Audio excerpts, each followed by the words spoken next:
Hello, welcome to my first video entry for my blog. My name is Stephanie. A little bit about me.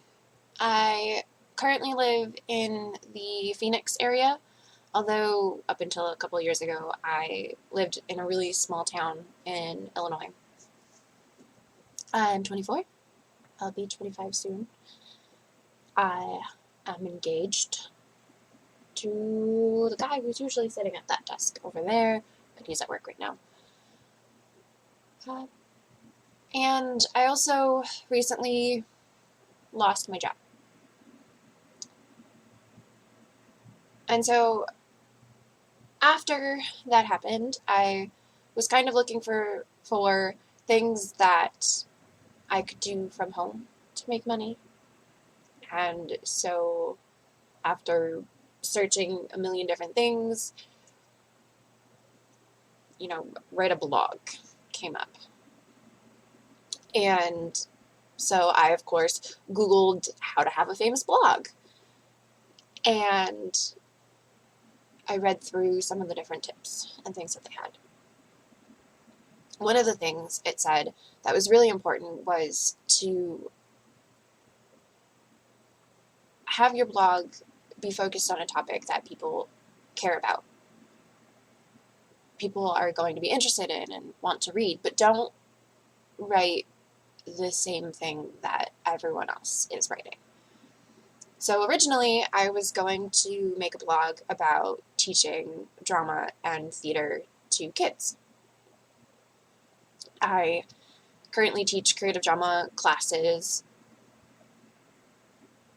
at a city center near where I live, and I teach for kids as young as 4 years old to as old as 12, although I have experience teaching kids all the way through high school. And I just thought it would be an interesting topic. I have experience in it. I have passion for it. And I also haven't really seen many blogs on that topic. But then I thought, what is the real purpose behind that, I guess? What is that going to accomplish? So I spent some time talking to my fiance about it, and I eventually came to my new topic, which is going to be anxiety and anxiety disorders, mostly. Part of the point is that mental illnesses like anxiety disorders are essentially invisible.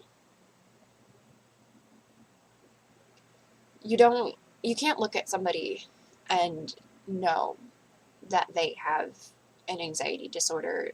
You can't look at someone and know that they have depression, that they have agoraphobia, that they have a bunch of different things.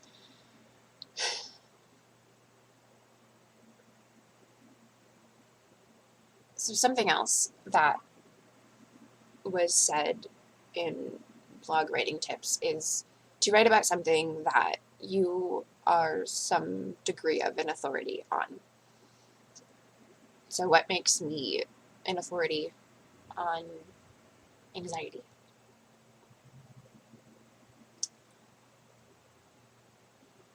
Basically, my only degree of authority is that I have an anxiety disorder. I have officially been clinically diagnosed with severe depression, with agoraphobia, with anxiety, and with social anxiety. These are things that I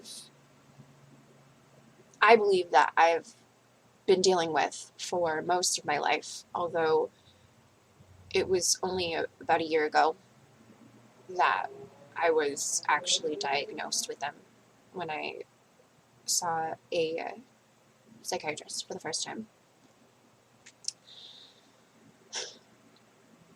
So what I'm going to do with this blog and the videos on it is give a glimpse into daily life. I'll show you how everyday normal situations can be a huge ordeal for me. And the amount of time that it can occasionally take for me to do normal tasks like leaving the house, ordering food, asking someone I don't know a question, all those sorts of things. And take you through the thought processes that have to happen with certain tasks.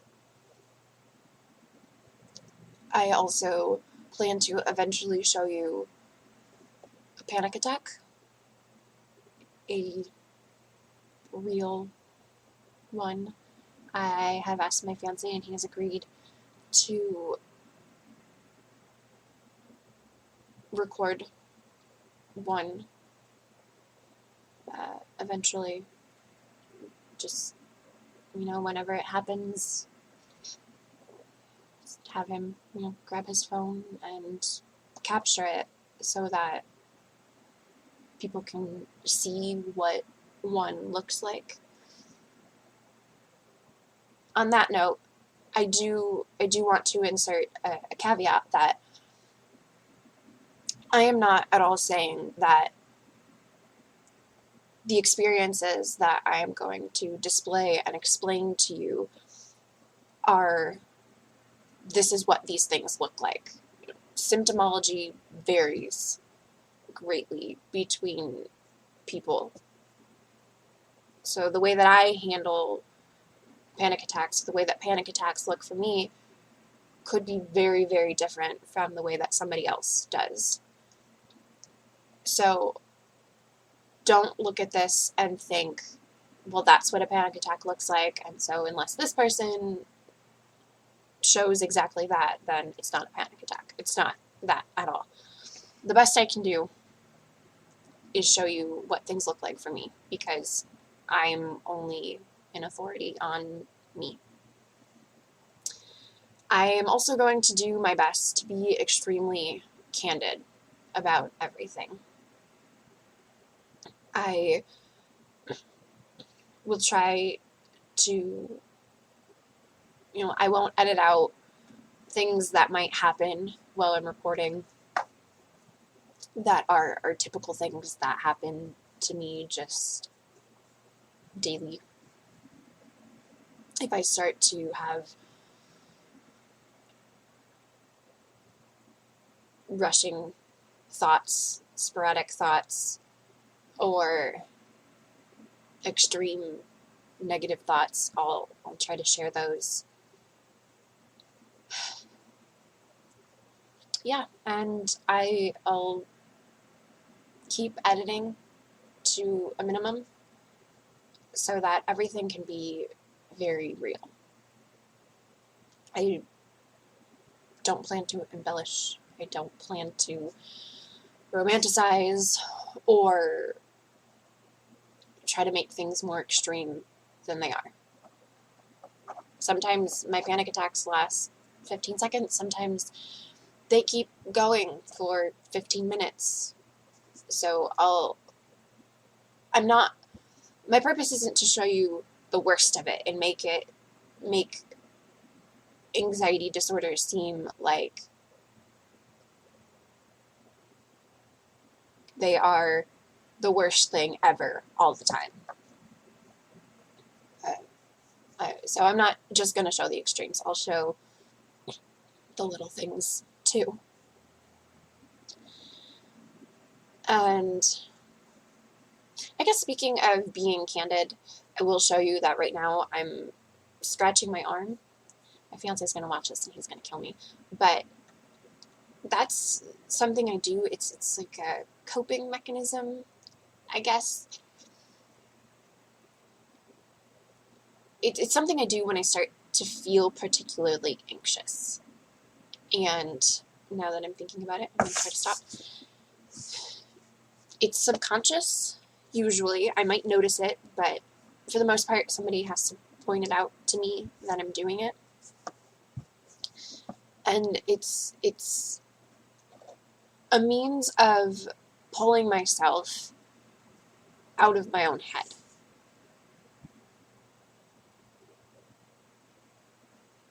It makes things physical, I suppose, would be the best way that I can explain it. Because it's causing attention away from my brain and onto whatever body part I'm scratching. So yeah, candid moment for the day. And I guess I'll end with explaining the overall purpose that I have planned for this blog. And it really, I believe, will narrow down to two different things. First is that I want to help people feel normal. I know what it's like to look at people having social interactions without freaking out, and to want to be like that, and to feel like a freak, to feel weird, to feel like I'm the only one who isn't doing life right. And so I want people to know that there are other people out there. And I also want people to know and to feel like they don't have to hide. I want to help normalize these things so that people can talk about them and feel more okay with getting help if they need it. The second thing, it's hard to figure out which way the camera's going. The second thing is to